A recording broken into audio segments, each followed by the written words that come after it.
Assalamualaikum warahmatullahi wabarakatuh. Hari ini saya akan menjelaskan kritisisme menurut Immanuel Kant. Pendiri aliran rasionalisme dan empirisme sangat bertolak belakang.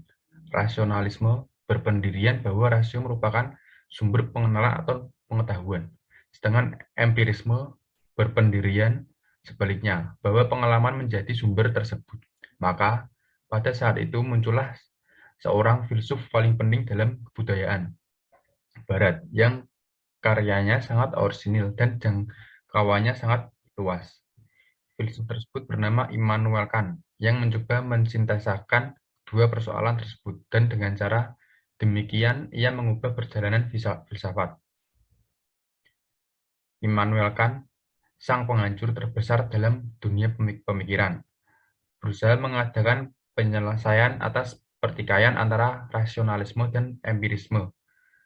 Dengan filsafatnya yang dinamakan kritisisme atau aliran yang kritis, ia mengakui kekuatan klaim empiris bahwa pengalaman indrawi merupakan sumber semua keyakinan kita, tetapi tidak dapat menerima kesimpulan skeptisnya bahwa keyakinan tersebut dapat dibenarkan. Pada waktu yang sama, ia menolak klaim rasionalis bahwa kebenaran faktual mengenai apa yang ada dan yang tidak ada dapat ditentukan secara konklusif dengan menggunakan nalar saja. Filsafat Kant umumnya dianggap sebagai yang terbesar di antara para filsuf modern. Kant memulai filsafatnya dengan menyelidiki batas-batas kemampuan rasio sebagai sumber pengetahuan manusia. Isi utama dari kritisisme adalah gagasan Immanuel Kant tentang teori pengetahuan, etika, dan estetika. Ajaran tentang pengetahuan. Ajaran pengetahuan secara prinsip terdapat dalam karyanya yang berjudul Kritik den reinen Vernunft, Kritik atas Budi. Karya ini berfungsi sebagai proyek yang ditunjukkan untuk membuat sintesis antara rasionalisme dan empirisme. Rasionalisme menyatakan bahwa sumber pengetahuan adalah akal budi atau rasio saja, dan pengalaman hanyalah menegaskan apa yang telah ada dalam rasio. Sedangkan empirisme berpendapat sebaliknya.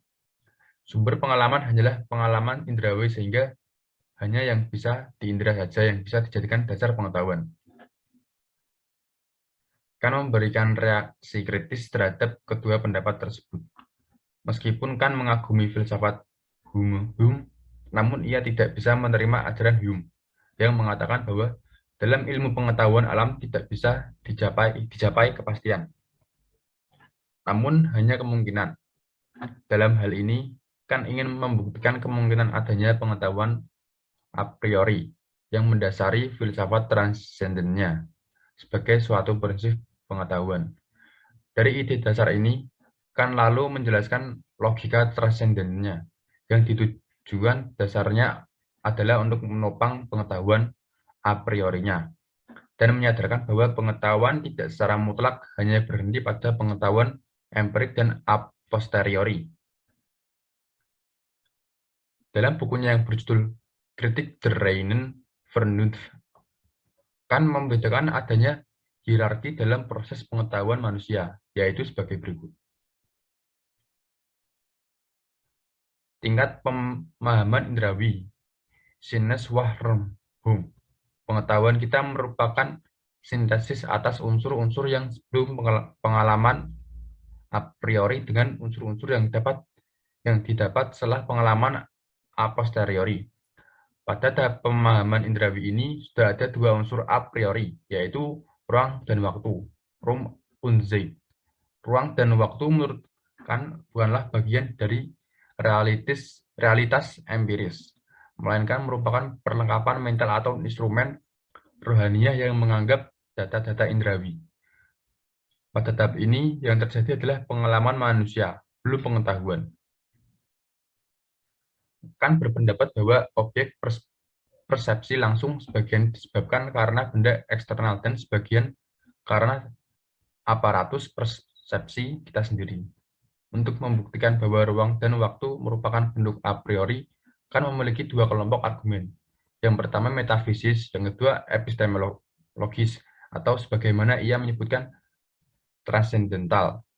Istilah transendental ya, yang dipakaikan kerap disalahpahami, karena melihat istilah itu sering muncul dalam halaman-halaman karya Kant. Para pembaca awam kadang terdorong untuk menganggap bahwa ia berusaha memberikan cara mengakses segala hal yang sepenuhnya berada di luar dunia ini. Kan dipercaya bahwa yang dihasilkan oleh kritiknya terhadap rasio bisa dikatakan sebagai revolusi Kopernikan dalam filsafat. Namun analogi yang dimaksudkan itu bersifat ambigu, sebagaimana pemakaian istilah transendental pun banyak disalahpahami. Sebelumnya telah disebutkan bahwa Kant memiliki dua kelompok argumen. Argumen-argumen tentang ruang diberikan secara lebih penuh ketimbang tentang waktu, karena diyakini bahwa yang kedua atau waktu pada dasarnya sama dengan yang pertama.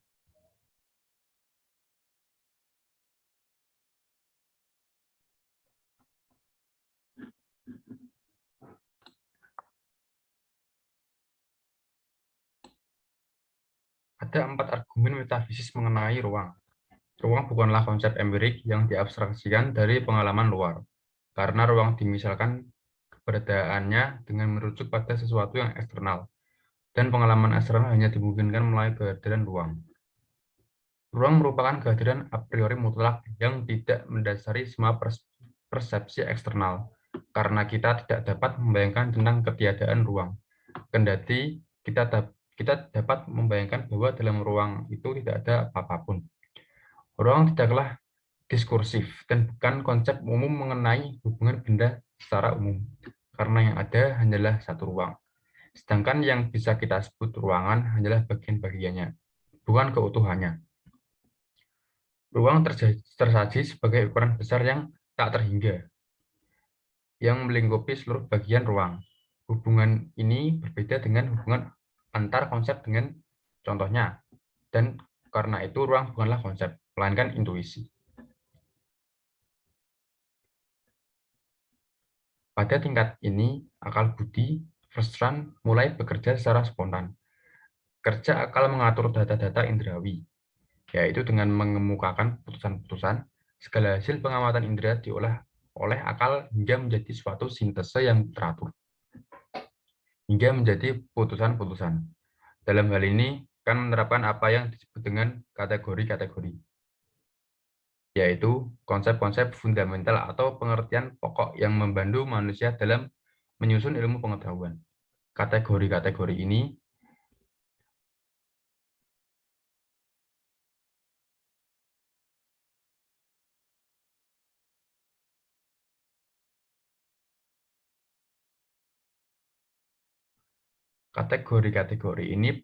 pada subjek sebagai struktur yang tidak berasal dari pengalaman, sehingga sifatnya a priori.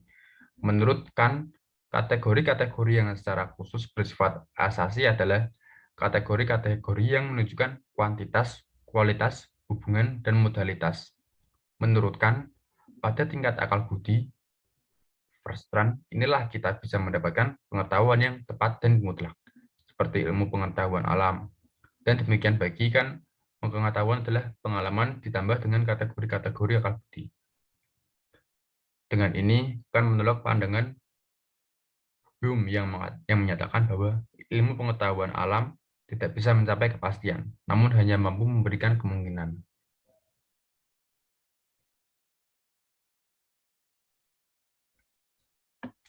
Tingkat budi atau intelektual, Vernunft. Budi atau intelektual adalah kemampuan pengetahuan manusia yang tertinggi atau pengetahuan yang tertinggi. Berbeda dengan akal budi, intelektualitas bukan menyusun pengetahuan manusia, melainkan bertugas untuk merangkum pengetahuan yang telah diperoleh pada tingkat sebelumnya. Menurut Kant, ada 3 ide transendental, yaitu satu, ide psikologis yang disebut jiwa adalah gagasan yang secara mutlak menjadi lapisan bawah segala gejala batiniah. 2, idea dunia, yaitu gagasan yang menyatukan segala gejala yang lahiriah. 3, Allah, yaitu gagasan yang mendasari segala gejala baik yang batiniah maupun yang lahiriah, yang merupakan suatu tokoh yang mutlak Ketiga gagasan dasar atau ide ini mengarah pengetahuan manusia, yang biasanya berupa pengalaman parsial pada kesatuan yang menyeluruh dan tertinggi dari proses pengetahuan manusia. Meskipun ketiga ide ini mengarahkan pengalaman, tetapi ketiganya sama sekali tidak termasuk pengalaman. Cukup sekian pertemuan kali ini. Pertemuan berikutnya kita akan membahas tentang ajaran etika Kant. Terima kasih. Wassalamualaikum warahmatullahi wabarakatuh.